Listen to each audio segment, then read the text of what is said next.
হলো রাজ? কি দেখছো? তোমাকে। রাজ, ছেলের বিয়ের বয়স হয়ে গেল, এখনো তোমার প্রেম কমে না। আরে ছেলের বয়স কি বলছো?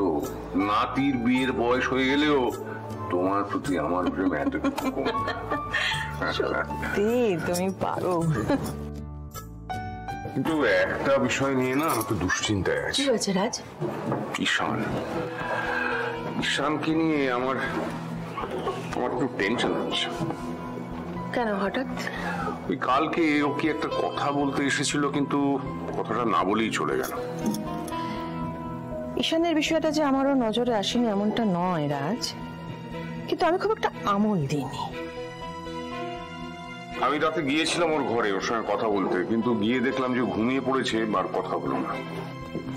তুমি চিন্তা করো না রাজ, আমি দেবলীনার সাথে কথা বলেছি। দেবলীনা বলেছে যে ও ঈশানের সাথে কথা বলবে, আর দেবলীনার উপর আমার সম্পূর্ণ আস্থা আছে, বিশ্বাস আছে। তোমার কথা ঠিক হলেই ভালো। রাজ, আজকে আমাদের মিটিংটা আছে, আর দেবলীনা আমাদের বাড়ির হবু বৌমা, সে ওই মিটিং এ জয়েন করছে। আমাদের প্রত্যেককে থাকতে হবে কিন্তু। অবশ্যই। Good morning. Good morning. Morning. বাবা, মা। হ্যাঁ, থাক থাক। আচ্ছা মা, বাবা, আজ কয়েকজন ফরেন ডেলিগেটস আসবেন।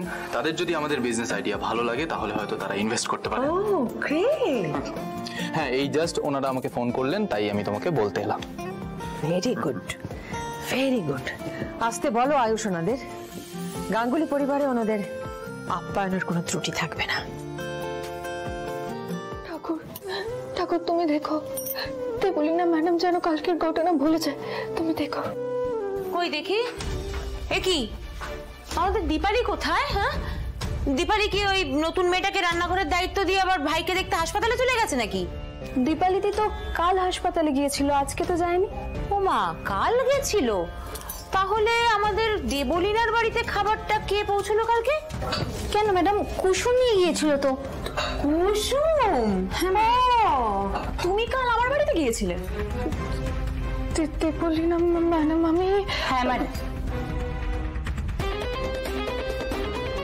আমি কুসুমকে পাঠিয়েছিলাম। ম্যাডাম বলেছিলেন আপনার জন্য গাজরের হালুয়া পাঠাতে। আমি তো কোনো গাজরের হালুয়া পাইনি। মাঝপথে খেয়ে নাওনি তো?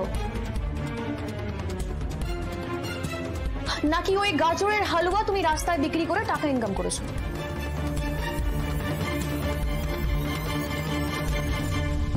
আমি কি করে বলবো, আমি তো গাজরের হালুয়া দিতেই গেছিলাম, কিন্তু যা দেখেছি তারপর আমি পালিয়ে আসতে বাধ্য হয়েছি।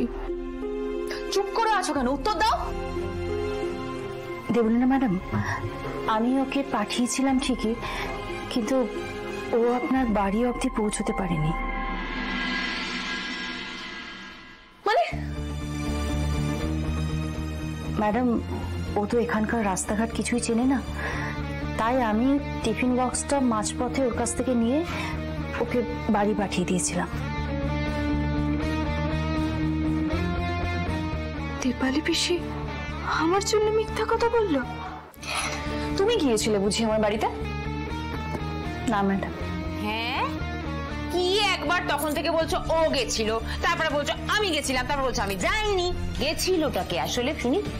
কেউ যায়নি ছোট ম্যাডাম, আসলে আমি যাচ্ছিলাম টিফিন বক্সটা নিয়ে, কিন্তু মাঝ রাস্তায় খবর পাই আমার ভাইয়ের কন্ডিশন ভালো নেই, তাই আমাকে হাসপাতালে যেতে হয়। তার মানে এই বাড়ির কেউ আমাকে রোশনের সাথে দেখেনি। তোমার ভাই অসুস্থ বলে তুমি আন্টির অর্ডারটা পালন করলে না? না, এই কথাটা দেখছি দিদির কানে তুলতে হবে, বুঝেছো? না থাক aunty. Richardson, miss Banton, meet my mother, যিনি আমাদের গাঙ্গুলি গ্রুপ অফ কোম্পানিজকে দাঁড় করিয়েছেন। আমাদের গাঙ্গুলি গ্রুপ অফ কোম্পানিজের ব্যাকবোন আমার মা ইন্দ্রাণী গাঙ্গুলি।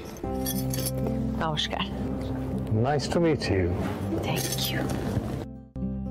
আমার বাবা রাজশেখর গাঙ্গুলি, যিনি না থাকলে ইন্দ্রাণী গাঙ্গুলি নিজের পায়ে দাঁড়াতেই পারতেন না। ছোট। হ্যাঁ দিদি। গাঙ্গুলি পরিবারের রীতি, আমরা আমাদের বিশেষ অতিথিকে বরণ করে ঘরে ঢোকাই।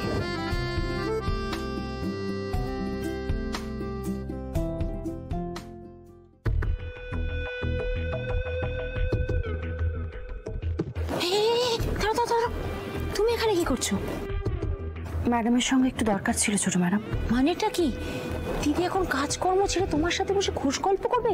হ্যাঁ, দেখতে পাচ্ছ না দিদি ব্যস্ত আছে? ছোট ম্যাডাম, ম্যাডামের সঙ্গে কথা তুমি আশ্চর্য তো, বাইরের গেস্ট এসছে এখন, তুমি বুঝতে পারছো না? যাও এখান থেকে, এখন কোনো কথা হবে না, যাও। দিদি ব্যস্ত আছে, যাও বলছি তো, যাও।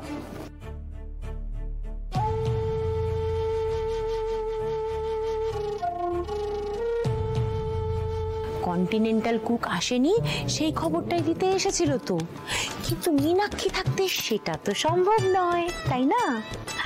আজকে যদি কন্টিনেন্টাল রান্নাটা না হয় তাহলে দিদি এই দেবলীনা আর কুসুম দুজনকেই তো বের করে দেবে।